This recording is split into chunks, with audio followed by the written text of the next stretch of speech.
Assalamu alaikum wa rahmatullahi wa barakatuh. The next question is about those who may be traveling during Ramadan.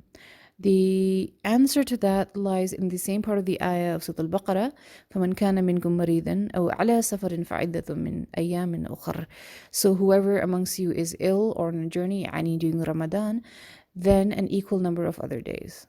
So whoever is ill or on a journey. But then, in order for a person to avail this concession not to fast during traveling, there have to be certain conditions that must be met. For instance, number one, the traveler must not have the intention to settle down in that place where he's traveling to. Number two, the journey must be long enough that prayers may be shortened, long enough so that the prayers could be shortened. And number three, and this is according to majority of the scholars, even though if not all, is that the journey itself must be for some sound purpose, some good or valid purpose, and not for a sinful purpose, right? But then the question is, what about a short journey? What about when a person is traveling not too far? And especially if he knows that he has to come back the next day, for instance. What about that? Now, here the scholars have differed. For instance, there are two views. The majority of the scholars, including Imam Malik rahimullah, Imam Shafi rahimullah, and even Imam Abu Hanifa rahimullah, they were of the view that it is permissible for a person not to fast if even he is not going too far because he's still traveling. Imam Ahmad rahimahullah, on the other hand, said that no, he still has to fast. What the scholars, however, are unanimous about, all the four madahib, based on the majority of the Sahaba, their opinion, radhiyallahu anhum, as well as the Tabi'een, is that fasting while traveling is permissible, it is correct, it is valid. So if the traveler fasts, it counts. If he does not, he doesn't have to make it up. Now, can this concession be cancelled by anything of not to fast during traveling? Yes. Two things. Number one, if the traveler has returned home, if the person enters their hometown, the place where they reside, then the concession ends.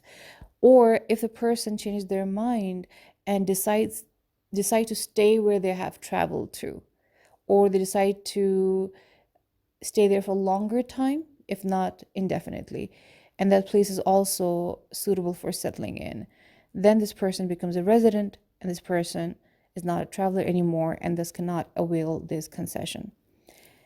If you ask what is better, then, well, it depends on the situation. Number one, for instance, if it doesn't matter whether this person fasts or does not fast, it doesn't affect him, then it is better for him to fast. And there's a hadith on it, which is reported by Sahih Bukhari and Muslim.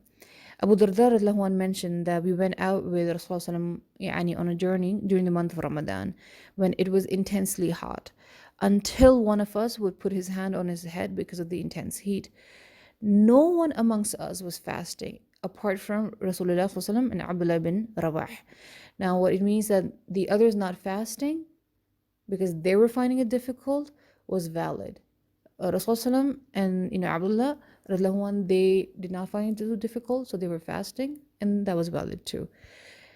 But also you have to remember that when you are fasting, because you it doesn't really affect me in this short journey, whether I'm fasting or not, then you have to also remember the other motivations that, see, you'll be able to finish the Ramadan fast on time within the blessed month. It will be easier for you also because when everyone else is fasting, it's easier to fast. Also, the fact that you'll be able to complete your duty quickly, right? But then the second situation is where it does affect you. Not too much, but it is easier for you not to fast. So if it is easier for you not to fast, then it is better not to fast when traveling in Ramadan. That is basically. So if something will cause some kind of hardship while you are traveling for you to fast, that it is makruh, it is disliked, and you shouldn't be neglecting the concession given by Allah subhanahu wa ta'ala. Now, the third situation, however, is if it is unbearable, it is very difficult, it can cause harm to a person to fast during traveling, then it is haram to fast, then it is forbidden to fast. And there's a report on that. Jabir ibn Abdullah radiallahu anh, had reported, as collected by Muslim rahimullah, that Rasulullah ﷺ went out to Mecca in the year of the conquest, in Ramadan that is, and fasted until he reached Qura al-Ghamim. The people were also fasting, but then he called for a cup of water, lifted it up so that people could see that he is breaking his fast. And it is reported, another report of the same hadith, another version of it, that it was at Asr, it was after Asr, between Asr and Maghrib, that he broke the fast.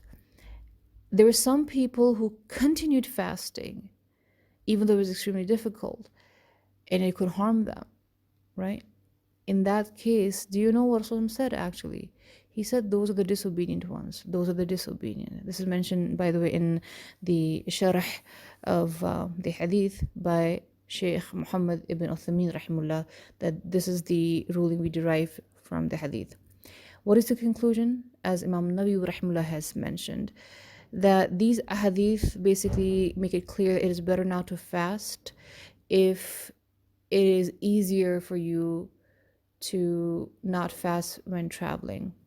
But it becomes haram for you to fast if it is very difficult for you. Yani it could harm you to fast during traveling.